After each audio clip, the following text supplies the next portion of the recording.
Your ultimate stop for everything sports. The Golden State Media Concepts Sports Podcast. Should I say more? From the NFL, MLB, the NBA to MMA, it's all in here. The Golden State Media Concepts Sports Podcast. Listen now.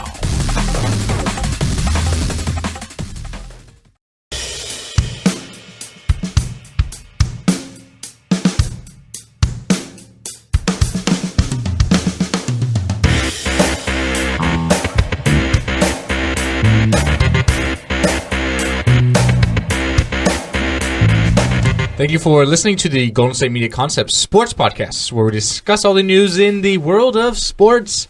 My name is Ben. I'm Pauline.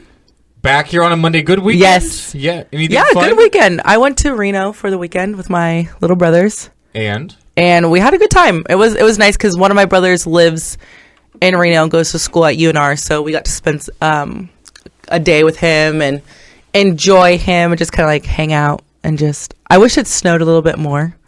It snowed on the drive up, but Reno itself, there wasn't that much snow, so I didn't get to make any snow angels, nothing. I've never been to the snow.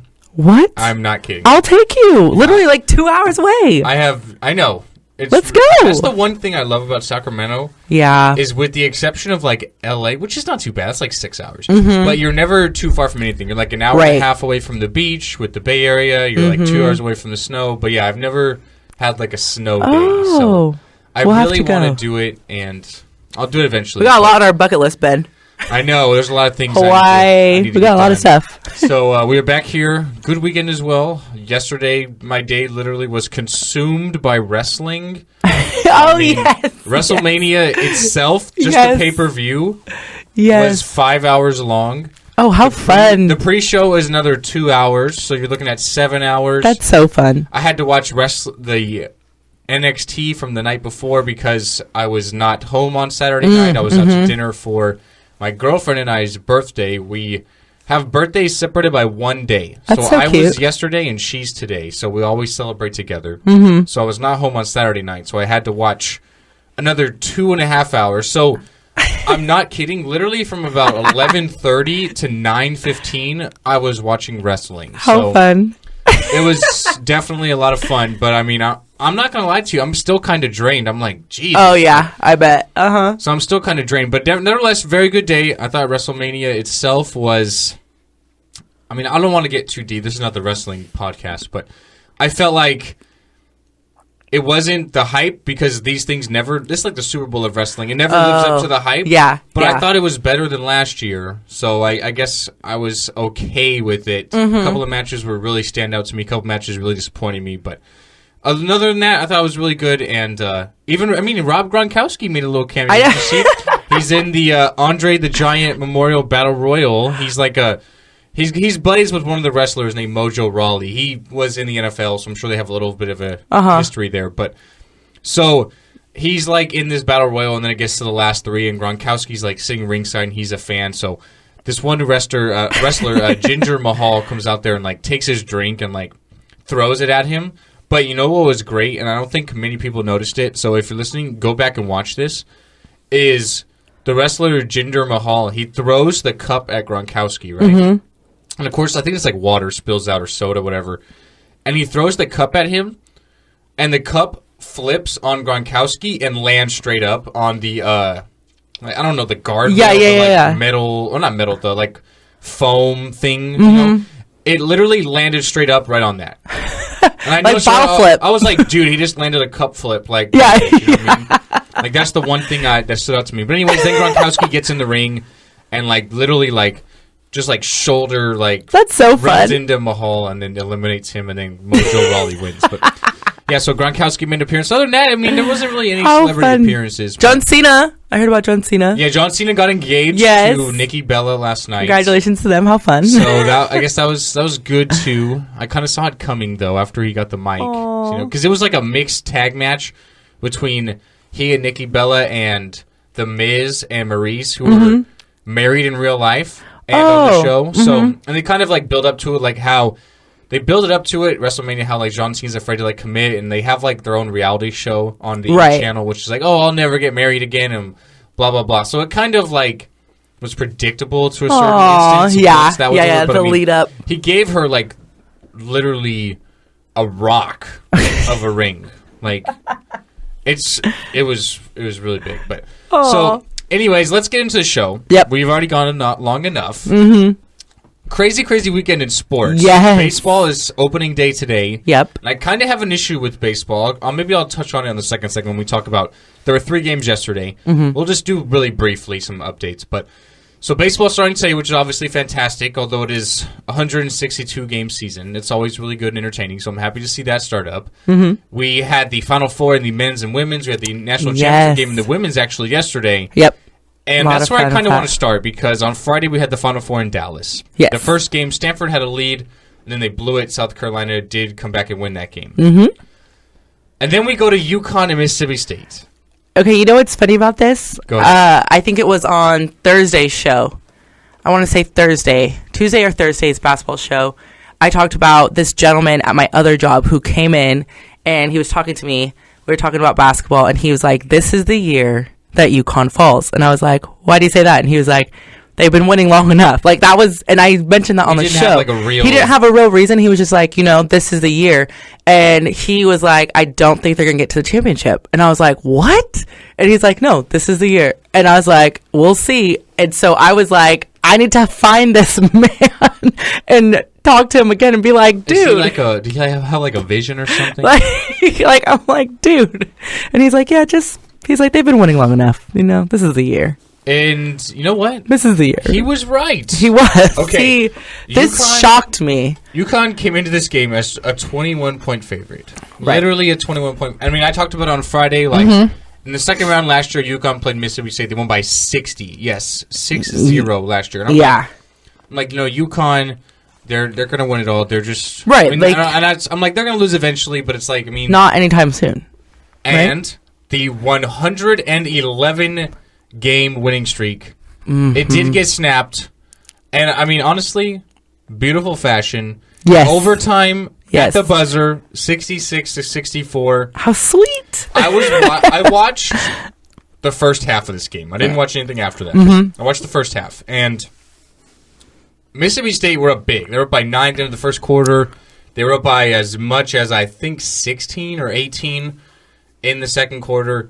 And I was like, because I was watching with my dad and my brother. Right. And he's like, and they're like, "Wow, I can't believe what's going on." And I'm like, we were all talking, like, UConn's going to come back. Like, they're too good to get blown off of the floor.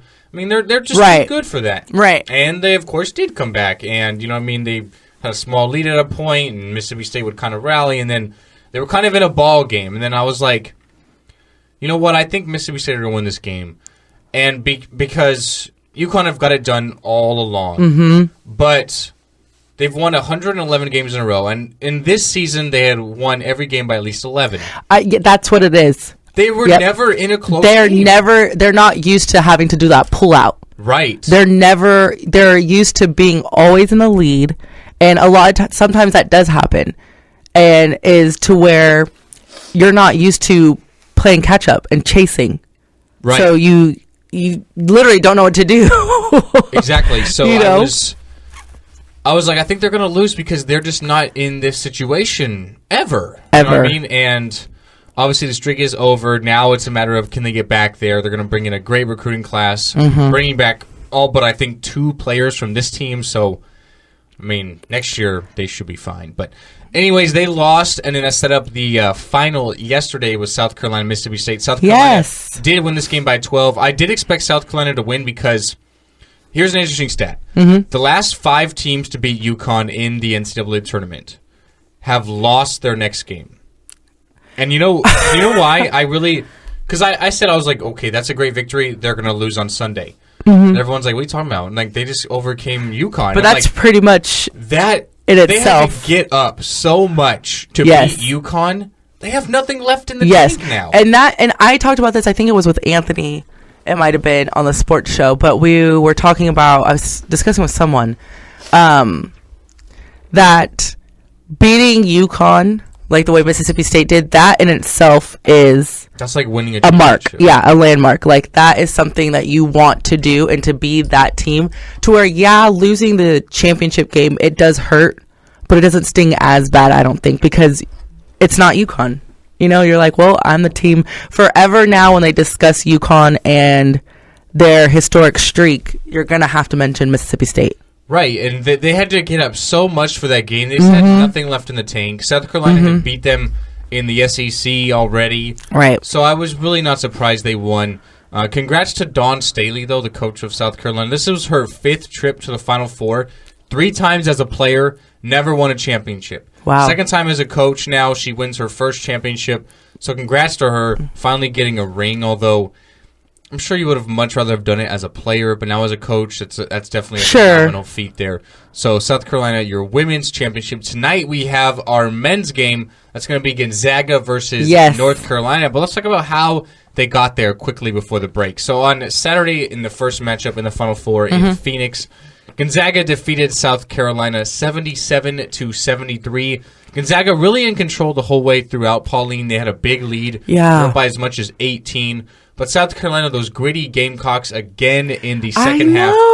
They come back. They actually had a lead with about 5-6 minutes left after coming down from 18 points. But just ultimately couldn't really get it done.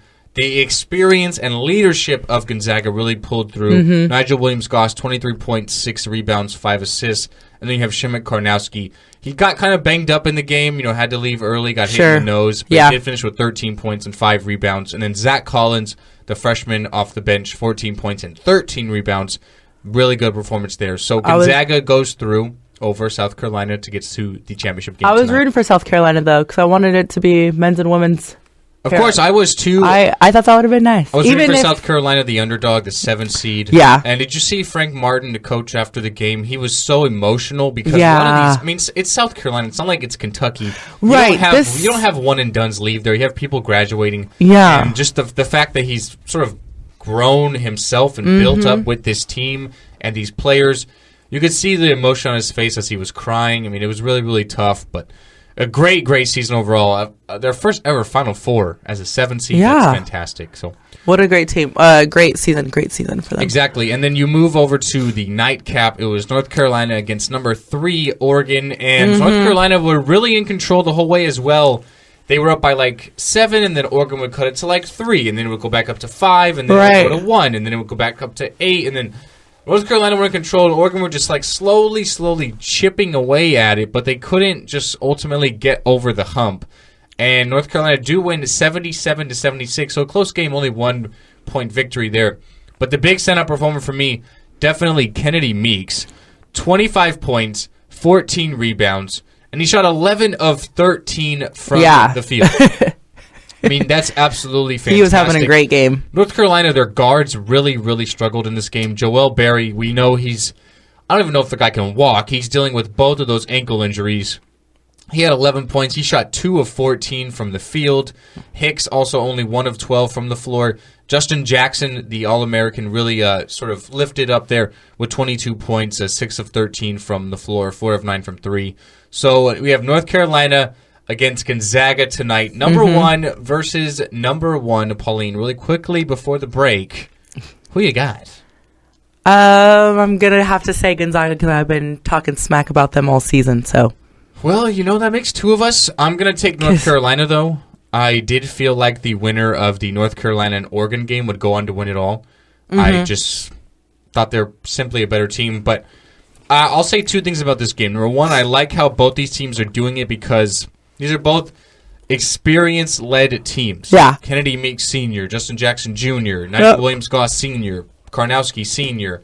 It's not like they're all full of freshmen and younger guys. These are guys who have grown with the program. North Carolina, of course, the heartbreaker in the championship game last year, losing at the buzzer to Villanova. Have to see if they can do a little redemption there. I'm sure that's going to be on their mind. Right. Gonzaga trying to look for their first ever championship in school history.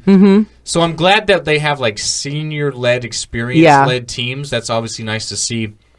And I've been talking, I don't want to say crap about Gonzaga. I've not been the biggest believer in them all season. I've been doubting them all season. They're getting a little bit of an easy route. They're, of course, playing who's in front of them. But to get to the championship game, the last 2 games, they've beaten a 7 and an 11. So they're not really, no disrespect to South Carolina and Xavier, but they're not really playing the upper echelon talent. Sure. So I'll give the edge to North Carolina. They've been one of the top 2 teams all year long in my eyes with Kansas. Too much size inside with Meeks. The difference in my eyes is going to be how Barry can do against Goss. Because Barry can barely even walk, and Nigel Williams-Goss is a fantastic guard with a lot of size, too. So I think that will probably be the difference in the game, but I still think North Carolina can overcome that, and I think they'll win the game. But I think it's going to be a really close game, a really good game, and it'll probably come down to the wire just like it did last year. Yeah, I think it's going to be a lot of fun. I'll give the edge to North Carolina, though. So one of us will be right because normally we're both wrong. I was going to say, the way... teams, so that can't be the case. The way that it's going, you're probably going to beat me, but, it's all good. I mean, we'll Sorry, see. Gonzaga. I'm literally doomsday. But I am as well, and I picked North Carolina. So something has got to give, Pauline. We'll find out. Of course, the game tonight on CBS at 6:20 Pacific, 9:30 Eastern. So we'll take our first commercial break of the show. After the break, we're going to talk about the NBA. The Cavs go to double overtime last night. Russell Westbrook triple-double, number 40. And we got baseball. So we'll start off with that. A little bit of baseball news right here at the GSMC Sports Podcast. Tired of searching the vast jungle of podcasts? Now listen close and hear this out. There's a podcast network that covers just about everything that you've been searching. Hey! The Golden State Media Concepts Podcast Network is here. Nothing less than a podcast bliss with endless hours of podcast coverage. From news, sports, music, fashion, cooking, entertainment, fantasy, football, and so much more. So stop lurking around and go straight out to the Golden State Media Concepts Podcast Network. Guaranteed to fill that podcast itch. Whatever it may be. Visit us at www.gsmcpodcast.com. Follow us on Facebook and Twitter, and download us on iTunes, SoundCloud, and Google Play.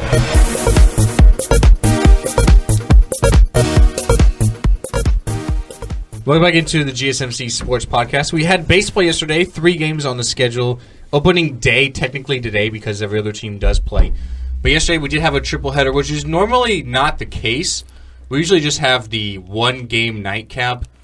And I have an issue with that, and I'll talk about that in just a second.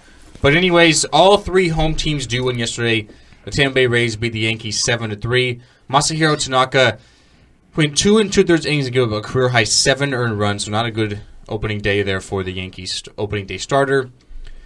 Did have a little bit of a history yesterday. The Giants did play the Diamondbacks. Diamondbacks win 6-5. The Giants blew a save on the first day of the season. Last year they had a MLB high 30 blown saves, and they bring in Mark Melancon, a closer from the Nationals. Like, oh my God, the whole problem solved, right? Well, blows a save on his first outing of the regular season. I was giving my dad crap because he's a Giants fan. Mm-hmm.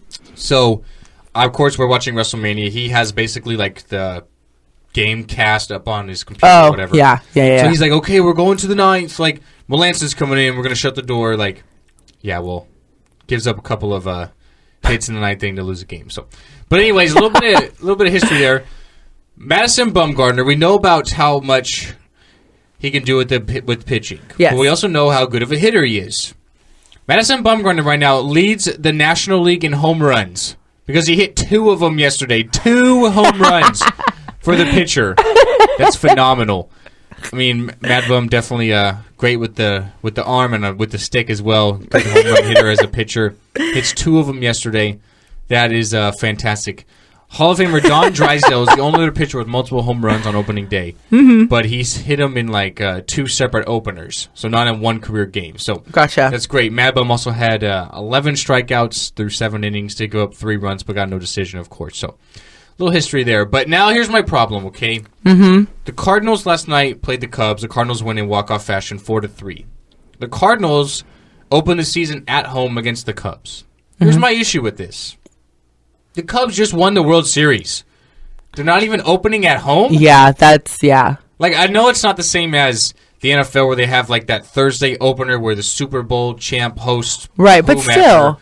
But still, you have the Cubs, who are one of the most popular teams in baseball.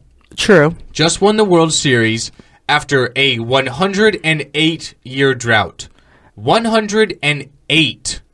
Could you imagine the ratings you might have gotten if you had them Having at it home. at home. I mean, this game still got great ratings. It's ESPN Sunday night.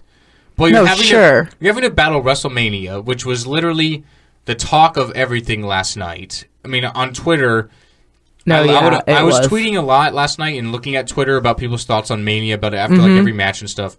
And WrestleMania was, of course, number one trend. And then like trends 2 through 10 were like wrestlers in each match. You know what I mean? So it's literally already getting overtaken by Mania. But if you could have had the Cubs at home, that feeling of like lowering a banner, a World Series banner, like that atmosphere, that would have been phenomenal. I don't get why they I agree. Opening on the road. I kind of am disappointed with that. But nevertheless, the Cardinals win in walk-off fashion 4-3 over the Cubs. So every home team did win yesterday. And then, of course, we have every other game today, which is going to be great. Game starting, I believe, 9 Pacific, 12 Eastern on ESPN. But anyways, let's get into some basketball talk. So let's talk about the NBA a little bit. We had a couple of games we're going to look at in particular yesterday that really just kind of had a lot of headlines and took some way. So let's start with the Thunder. Oklahoma City lose 113-101 against the Charlotte Hornets, but Russell Westbrook, of course, season number 40 triple-double. He had 40 points, 13 rebounds, and 10 assists, to go along with 8 turnovers, Pauline, my boy. Of course. He shot 7 of 15 from 3. I mean, he made 7 of them. He threw up 15. 15 of them. He shoots 14 of 31. He could do no wrong. He could do no wrong. You think he's really going to win the MVP? You know, they're going to have to win a couple more games. They're really struggling. They're 43 and 33. They've been really struggling lately. But I'm still Westbrook to the death of me, you know? So he's got triple-double number 40, Oscar Robertson at 41. So he's got 6 games to get 2 triple-doubles to get 42, the most all-time in a season. Do you think he does it? Yeah. Definitely. There's no way he doesn't. At this point, no doubt. It's something, you know, knock on wood, and I hope that nothing happens to him. Something miraculous on the other end would have to happen for him not to. Yeah, not the case, I hope, but right. No, 2 he's got triple-doubles this. in 6 games, he's got it for sure.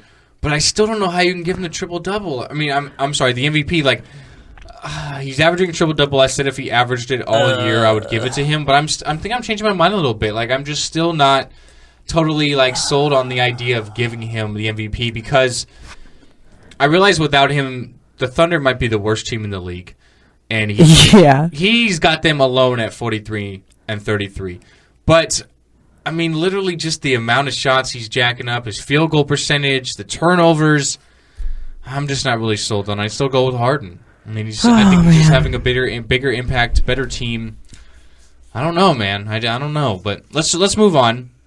Cavaliers 135-130 over the Pacers in double overtime. Paul George, 43 points and 9 rebounds for the Pacers. LeBron James, his 11th triple-double of the season, which is the most in a single season for him. His previous high was 7. All right, he had 41, 16 rebounds, and 11 assists. Shot 16 of 29 from the floor. Kyrie Irving only shot 5 of 20, but 23 points because he was 11 of 11 from the free throw line. But the big story of the game here, the Cavs, of course, get a nice home win. But LeBron James kind of unhappy with Tristan Thompson, yelling at him on the sidelines. I mean, is this just because LeBron's frustrated with how the team's been playing lately? Because that's where I put it at. Yeah, I think it was one of those in-game, in-moment type things. I don't think he's the kind of guy. I think that as his teammate, he's the kind of guy that during games, he's one way. And so him, bursting out like that, you don't really take it too personal because, you know, once the game is over type things, you guys are still friends. He's just in the hype of everything and you screwed up. I think, you know what I honestly take from this? I think this is LeBron James trying to tell his team, okay, let's wake up. Like, the playoffs are almost here. Yeah, we're taking some rest days. Yeah, we're having some fun in the regular season. Okay, now it's time to get serious. This is what I honestly take from that. And honestly, I loved it. I think from a leader like that, he's been very, very frustrated all season long, especially recently with how the team's been performing in March. I think this is a sign of him saying, okay, wake up. Time to knock off this bull crap. Yeah. Let's get things going. You know what I mean? So, I honestly loved it. And now let's move on to the Warriors really quickly. So the Warriors, big victory over the Washington Wizards yesterday. 139, 139 points. The Warriors scored at least 32 points in every quarter. They beat the Wizards 139 to 115. Steph Curry, 42 points, and he, I guess you can say, woke up from behind the three-point line. Shoots 9 of 14 from 3, 15 of 22 overall. He also had 8 assists. You have Draymond Green, a triple-double, 11 points, 12 rebounds, 13 assists. The Warriors have now won 11 consecutive games, Pauline, without Kevin Durant. Are they better without KD? See, that's what we were thinking in the beginning, that they were better with him. Now, but I don't think it's necessarily better without him, but they've just adjusted. You think so? I honestly feel like they're better without Durant. Oh. You know what I mean? Ooh. They won the championship 2 years ago without him, and I realized the Cavs, the Cavs were shorthanded. It was LeBron and me and you playing. Mm-hmm. Last year, they were within a minute of winning it again because Game 7, game was tied. You can argue Draymond Green doesn't get suspended for Game 5. They could win. Andrew Bogut gets injured. So you could argue that they probably should have won it last year. Mm-hmm. Why do they need to make any changes? Well, true. I agree. I mean, I realize... I agree with that. I realize if you have the opportunity to bring in the second or third, according to people's viewpoints, best player in the NBA, you're going to do it. So don't get me wrong. I understand that. But why fix something if it's not broken? The Warriors are not broken. No. It's not like there were the Clippers who consistently are like, good team. Okay, win a round in the playoffs and then lose. Like that ship has done sailed too many times now. But the Warriors won 73 games without Kevin Durant. Why even make a change? You lost a lot of depth, a ton of depth. You lost a lot of people from your bench. I wouldn't have even made a change. And I think now they're on an 11-game winning streak. Mm-hmm. They're playing better without him. Yeah, I mean, maybe they just got back into their Golden State Warrior flow. Yeah, without him. You see what Steph is doing without him. That's not going to happen when Durant when he comes back. Steph Curry took 22 shots last night. He's going to go from 22 shots to what? You think 16, 17? Yeah, I was going to say 11, 12. Klay Thompson was 9 of 20 from the floor last night. He took 20 shots. He might go from 20 shots to 13, 14. You know what I mean? There's no need to even make a change in my eyes. And I think now this is showing that they didn't need to bring in Kevin Durant. I realize if you have the opportunity, you're going to do it. Don't get me wrong. And I would do it too. But it's good move? I don't know. I feel like it was not needed. Right. So, and I mean, this kind of proves that too. So we'll see. The Warriors definitely are rolling right along. 11-game winning streak. We'll see what happens. A couple of quick news before the break. Patrick Ewing is scheduled to meet with Georgetown about the head coaching vacancy today. You think that'd be a good move? He's never coached as a head coach, been an assistant a lot with the Knicks, of course, but good move to bring in Pat. Of course, went there. We'll see. I think that'd be a good move. He'd probably help with recruiting a lot, especially definitely. Big men, how he could work with That's true. So that could be a good move. That is very true. Of course, very familiar with the university since he went there. And then Kansas guard Frank Mason III wins the Naismith Player of the Year award. I did expect that on Thursday. He was the AP Men's Player of the Year. I thought he deserved it, so congrats to Frank Mason III there. We'll take our last commercial break, and after that, we're going to talk some NFL news. Adrian Peterson scheduled to meet with the Patriots today, and Tiger Woods. Oh, poor Tiger. Yeah. I'm kind of not on that boat right there. We'll talk about it, but he's not going to be playing in the Masters. Well, I knew that. But he officially came out and said he will not be playing in the Masters because of his back. So we'll talk about that next at the GSMC Sports Podcast. Check out the show built around the women of MMA. From the UFC to the extreme cage fighting, we got the fights covered. Listen. It's the Golden State Media Concepts Women's MMA Podcast. The latest news of upcoming fights, discussions of previous matches. Join us as we talk to and about the biggest names in women's mixed martial arts, past, present, and future. When it's the women's fight game, you know where to listen to. The Golden State Media Concepts Women's MMA Podcast. Tiger Woods announced on Friday that he will not be playing in the Masters next week as he continues to recover from back injury. This is going to be the third time in the last 4 years that he will not be competing in, well, I guess you can say most people's mindset is the one tournament they would want to win most. Yeah. Of course, get the green jacket, which is a little untraditional as far as a trophy is concerned, but definitely something Tiger Woods has won before. But he's not going to be in the tournament for the third time in the last 4 years, Pauline. I know. I had a feeling, though, because I know you're a little upset. it was like, what, 2 or 3 weeks ago, I believe, where he was kind of iffy about it. And he was like, I'm not quite sure yet. I'm still just trying to see where my body's going to be. Yes. And I was like, well, if it's wrapping up March and it starts next month and you're still not sure, you're most likely not going to. Because I was like, if his response a couple weeks ago is more like, I'm feeling a lot better, I'm really looking forward to it, then I'd be like, yeah, okay, perhaps. But I didn't get my hopes too high because I was like, he himself was not sure how he was going to be feeling. Like, he wasn't feeling it. He was just, I feel like that was one of those answers that you give just in case.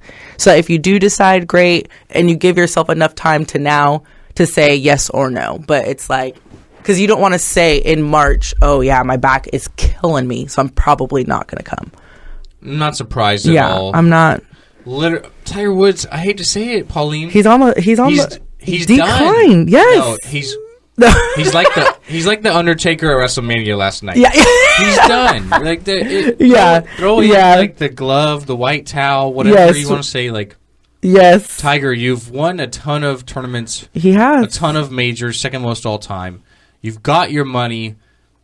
I don't know, become an analyst now or something, or like I see what you're saying. Have some time with your kids. Like, I don't trust Tiger Woods to ever win again in any tournament. That'll be period.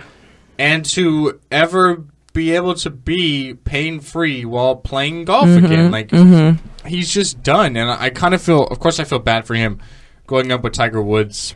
I know, it's weird. He would win the ratings battle on Sundays over the NFL if he was in contention. So that just shows the impact he had, not only on ratings, but also the game of golf, because now golf is really, really, I don't want to say dead, but it's really, really declining. Because there's definitely good golfers out there, and golf's a really, really hard sport to master. Don't get me wrong, but no pun intended because this is the Masters. But anyways, golf is really, really dying because they don't have that megastar anymore. Right. Like Rory McIlroy, like, oh my God, he's going to be the next greatest thing. He won a few tournaments in a row, then he kind of like tailed off. Same thing with Jordan Spieth. He won a few tournaments in a row. He's super, super young. He's like 23 years old now, but this was when he was like 21. He's going to be the next biggest thing. He kind of tailed off a little bit. I feel like with golf, you can just literally throw in a random name generator, and that's who's going to win the tournament. Like, there's good golfers out there, but there's none of those mega stars who you know are going to be in contention come Sunday on the back nine. So you don't really have, and I guess that might be a good thing because of the uncertainty if you're a fan of it, but it doesn't do good with the whole ratings battle because it's like, wait, who's at the top? Like, who's that? Yeah, like, you gotta. Yeah, you don't really recognize guy, any of these guys. So it's like, it's definitely really, really tough. But Tiger Woods will not be in the Masters come this upcoming weekend at Augusta National in Georgia. And moving on before we end the show, Adrian Peterson, the free agent running back formerly of the Minnesota Vikings, he is meeting with the New England Patriots today about possibly joining the team. The Patriots do have a need for, I guess you can say, a big power back because LeGarrette Blount, who they had last year and led the NFL in rushing touchdowns with 18, is a free agent, and the Patriots have already said they're not going to bring back LeGarrette Blount for another season. So you got to have someone fill that need. They do have a lot of running backs right now, Deion Lewis, James White, a couple of them, but those are really just those guys out of the backfield catch some passes, not those true hard runners. They don't have a pick in the NFL draft until pick 72, which is in the 3rd round. So this is a very deep running back draft, but a lot of the top guys will be gone by then for sure. So where do they look? Well, possibly Peterson. They're meeting with him today. Of course, I guess you could say it's going to be what is the money-wise. What is Peterson going to want? What are the Patriots going to offer him? Because Peterson was scheduled to make $18 million this season as a member of the Minnesota Vikings. The New England Patriots are probably not even going to pay him half of that. That'd be $9 million. So I'd say it depends on how much he wants to play because, again, he is over 30, which is really where that running back decline goes. He's 32 years old. He's coming off of injury last year. So what's he got left in the tank is really the question. Can he be that guy who can really contribute for a year or two? Yeah, I really do think so. But how much money is he going to want? And does he kind of just say, you know what, I've made a ton of money in my career. I've got over 11,000 rushing yards. Why don't I just say screw it and call it a day? Just call it a day and hang up the cleats like Marshawn Lynch did and then just not come out of retirement like Marshawn Lynch might not. But just kind of like hang up the cleats and say I'm done. You know, it's kind of up to that. But I don't think Adrian's ready to do that. I think he will want to play at least one more year and see how it goes. At least one more season, yeah. I mean, if I'm New England, a 1 year, maybe $4 million deal, $5 million at the most, I would offer that for AP. Sure, I would. Yeah. I mean, it's a match made in heaven. You got a guy who would fit that same role that LeGarrette Blount did, get to the goal line, be that big bruising back. He's not going to get 25 carries anymore because they have Tom Brady and they throw the ball a lot. So he'll probably get, somewhere between 10, 15 carries a game, and I could see that working out, you know what I mean? So I would definitely take the gamble. It makes perfect sense, and we'll see what comes out of this, but AP is going to meet with the the Patriots today. So we'll see how that goes. All right, guys, that's going to be it for today. Of course, my name is Ben. I'm Pauline. Thank you for listening and entertaining us for another episode of the GSMC Sports Podcast. We'll be back in the studio tomorrow talking all things sports, recapping tonight's national championship game in college basketball. A lot of baseball to talk. The NBA is almost near playoff time, so we are ramping down, and it's going to be another great show tomorrow. So listen to that as well, and we will be back next time. Have a good day. See you guys. You've been listening to the Golden State Media Concepts Sports Podcast, part of the Golden State Media Concepts Podcast Network. You can find this show and others like it at www.gsmcpodcast.com. Download our podcast on iTunes, Stitcher, SoundCloud, and Google Play. Just type in GSMC to find all the shows from the Golden State Media Concepts Podcast Network, from movies to music, from sports to entertainment, and even weird news. You can also follow us on Twitter and on Facebook. Thank you, and we hope you have enjoyed today's program.